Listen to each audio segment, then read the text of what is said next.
नमस्कार, स्वागत है आपका। मैं हूं आपके साथ अनामिका पांडे। सुमित और महिमा भी इस बुलेटिन में साथ है, लेकिन इस वक्त की बड़ी खबर आपको बता दें। जम्मू कश्मीर को लेकर गृह मंत्रालय में अहम बैठक इस वक्त जारी है। गृह मंत्री अमित शाह की अध्यक्षता में यह बैठक हो रही है। बता दें आपको कि G7 देशों की बैठक में भाग लेने के लिए रवाना होने से पहले भी प्रधानमंत्री ने एक महत्वपूर्ण बैठक ली थी और गृह मंत्रालय में अब गृह मंत्री अमित शाह महत्वपूर्ण बैठक ले रहे हैं। जम्मू कश्मीर की स्थिति को लेकर यह बैठक की जा रही है। पिछले दिनों 4 दिनों में 4 अटैक बैक टू बैक हुए, जिसके बाद स्थिति और गंभीर हो गई। और पहले बता दें आपको कि दूसरे फेज में अमरनाथ यात्रा की भी समीक्षा की जा रही है, क्योंकि अमरनाथ यात्रा शुरू होने वाली है, तो ऐसे में उसकी भी समीक्षा की जा रही है। तमाम सुरक्षा पहलुओं पर चर्चा की जा रही है और साथ ही देश भर से मांग उठ रही है कि पाकिस्तान को सबक सिखाना है और उसको लेकर भी मंथन लगातार जारी है। 2 फेज में ये बैठक जो है होगी और अलग अलग मसलों को लेकर जिस तरीके से अनामिका यहां पर बता रही है, मंथन यहां पर हो रहा है। हमारे सहयोगी जो है हमारे साथ इस वक्त खबर पर जानकारी के साथ इस वक्त जुड़ रहे हैं। हमारे साथ अखिलेश जी जुड़ रहे हैं इस वक्त गृह मंत्रालय से। गुरसिमरन जम्मू से हमारे साथ है यहाँ पर और श्रीनगर से हमारे साथ दीपेश यहाँ पर जुड़ रहे हैं। सबसे पहले गुरसिमरन, आपके पास यहाँ पर आते हुए, क्योंकि मंथन लगातार चल रहा है और सबसे बड़ी बात यह है कि प्रधानमंत्री नरेंद्र मोदी ने भी इससे पहले जो है सख्त निर्देश दिए थे। आज की बैठक कितनी अहम होगी जम्मू कश्मीर के लिहाज से? देखिए, आज की बैठक बहुत ज़्यादा अहम है। बैठक जो है 2 हिस्सों में होने वाली है। पहला हिस्सा जो है वो जम्मू संभाग में सुरक्षा हालात किस तरह से सुदृढ़ किए जाएं उसको लेकर है। 11 बजे बैठक शुरू हुई है, तकरीबन 1:30 बजे तक चलेगी और बैठक का दूसरा दौर जो है वो तकरीबन 2 से 2:30 बजे शुरू होगा, 4 बजे तक चलेगा। पहले दौर में जहाँ जम्मू के सुरक्षा हालात पर चर्चा होगी, वहीं दूसरे दौर की बैठक में आगामी अमरनाथ यात्रा को लेकर सुरक्षा के प्रबंध किस तरह से किए जाएँ और सबसे खास तौर पर वो पाकिस्तानी प्रतिबंधित आतंकी संगठन जो एक बार फिर जम्मू कश्मीर में अपना सर उठा रहे हैं, उनके पूरे खात्मे के लिए किस तरह से रणनीति बनाई जाए। क्योंकि अगर आप पिछले 1 साल की बात करें तो जम्मू संभाग में आतंकी हमलों में बढ़ोतरी हुई है और एक कठुआ ऑपरेशन को छोड़ दें तो कोई भी hard intelligence input Jammu Kashmir police के पास मौजूद नहीं है।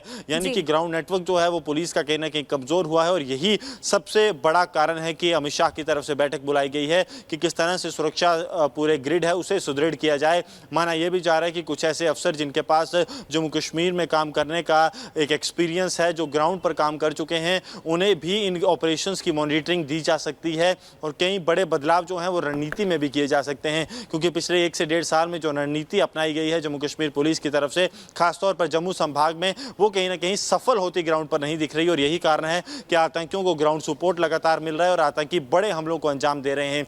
कठुआ ऑपरेशन को छोड़ दें तो उसके अलावा कोई भी बड़ा ऑपरेशन जो है हार्ड एंड पर नहीं आया है। राजौरी और कठुआ में इस वक्त भी इंटेलिजेंस बेस्ड ऑपरेशन जारी हैं। हालांकि कुल अगर बात की जाए तो 8 जिलों में सर्च ऑपरेशन जारी है, लेकिन हार्ड एंड ऑपरेशन सिर्फ कठुआ और राजौरी में जारी हैं और कोशिश ये है कि आतंकियों के और गुट जो अभी भी यहां पर मौजूद हों, ये सभी पाकिस्तानी आतंकी हैं, इन्हें जल्द से जल्द मार गिराया जाए। इसी को लेकर जो है रणनीति बनाई जा रही है। अमित शाह को ब्रीफ किया जाएगा जम्मू कश्मीर के उपराज्यपाल की तरफ से। दूसरी बार है कि केंद्र सरकार को ब्रीफ किया जा रहा है। इससे पहले प्रधानमंत्री नरेंद्र मोदी को भी जम्मू कश्मीर के उपराज्यपाल मनोज सिन्हा ब्रीफ कर चुके हैं, लेकिन इस बार ब्रीफिंग में इंटेलिजेंस के अफसर भी मौजूद होंगे, जम्मू कश्मीर के डीजीपी भी मौजूद होंगे और एडीजी जम्मू जोन भी मौजूद होंगे, जिनके अंदर जम्मू का पूरा संभाग आता है, जिसमें लगातार आतंकी गतिविधियां बढ़ रही हैं। सिमरन, देखिए लगातार मीटिंग फिलहाल जारी है और अखिलेश राय भी इस वक्त हमारे साथ जुड़े हुए गृह मंत्रालय के बाहर से। अखिलेश, ये खबर मिल रही है जो मीटिंग इस वक्त लगातार जारी है, उसमें पोस्टर जो लगा उस पर खास तौर पर लिखा है स्पेशल फोकस ऑन जम्मू और मीटिंग में लगातार ये भी जानकारी मिल रही है कि आज कुछ बड़ा फैसला लिया जा सकता है। बिल्कुल, ये जानकारी आ रही है कि इसको लेकर बड़ा फैसला लिया जा सकता है। जिस तरह से हमारे सहयोगी गुरसिमरन ने बताया कि जिस तरह से जम्मू रीजन में सुरक्षा बलों के या कहें लोकल पुलिस और इंटेलिजेंस की कुछ कमजोरियां सामने आई हैं, कठुआ का हमला इसका ताज़ा उदाहरण है, उसको लेकर के गृह मंत्रालय बहुत चिंतित है और गृह मंत्रालय की ये पूरी कोशिश है कि जिस तरह से काउंटर इंटेलिजेंस का मामला हो, घुसपैठ के लिए जो कोशिश हो रही है उसको पूरी तरह से रोक देना या फिर जो दूसरे टेरर फंडिंग का मामला है उसको एकदम से न्यूट्रलाइज कर देना, जो लोग आइडेंटिफाई किए जाए उनके खिलाफ सख्त कार्रवाई किए जाना, ये सारी चीज़ें कैसे किया जाए इसके लिए वहाँ पे सारे वहाँ स्टेक मौजूद हैं, चाहे वो एलजी हो, चाहे वो डीजीपी हो, चाहे चीफ सेक्रेटरी हो, चाहे इंटेलिजेंस के ऑफिसर्स हो, सब अपना अपना प्रेजेंटेशन होम मिनिस्टर को दे रहे हैं। और ये फर्स्ट हाफ में ये इसीलिए सुनवाई काफी अहम है कि इस पर हर एक पॉइंट पे विचार किया जाएगा और सख्त से सख्त यहाँ पे निर्देश दिया जाएगा, क्योंकि जो जीरो टॉलरेंस की पॉलिसी सरकार लेकर चल रही थी, ठीक है अखिलेश जी, वापस लौट रहे हैं आपके पास। गुरसिमरन भी हमारे साथ लगातार जुड़े हैं और दीपेश श्रीनगर से इस वक्त हमारे साथ जुड़े हैं। दीपेश, श्रीनगर पर सबकी नजर है, जम्मू कश्मीर पर सबकी नजर है। पहले श्रीनगर में ज्यादा अटैक हुआ करते थे, उसके आसपास के जिलों में हमले हुआ करते थे, लेकिन इस बार 4 दिनों में 4 हमले और जम्मू के ही अलग अलग जिलों को टारगेट बनाया गया है। क्या रणनीति है आगे?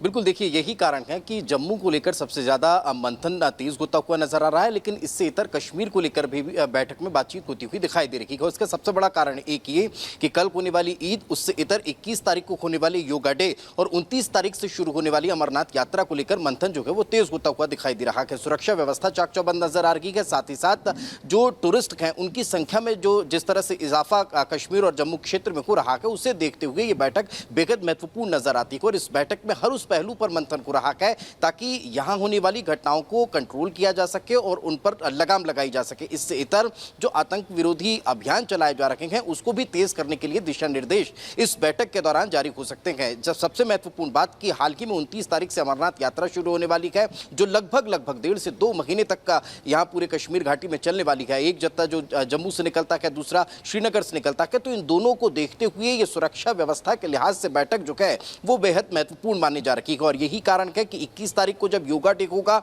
उसको लेकर भी एक तरफ तैयारियां तेज है, तो दूसरी तरफ कल होने वाले ईद को लेकर पर भी चप्पे चप्पे पर सुरक्षा व्यवस्था यहां पर देखने को मिल रही है।